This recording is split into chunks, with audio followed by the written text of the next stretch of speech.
এখনকার ছেলে পেলে এত বড় হয়ে গেছে, জঙ্গলে এসে তাস খেলতেছে, বাপ মা এই শিক্ষা দেছে।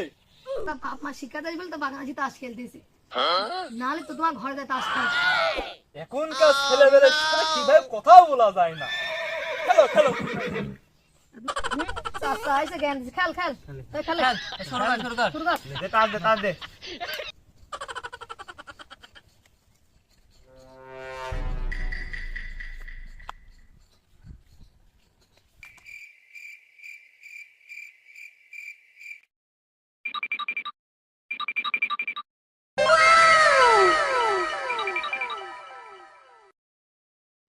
ভারত, আমার তো হাতের অবস্থা ভালো না, লেখালা দিস্তা করে দে। মারও তো হাতের অবস্থা ভালো না, লেখালা দিস্তা কই দিলে এলে। শালা খেলা বাদ দে।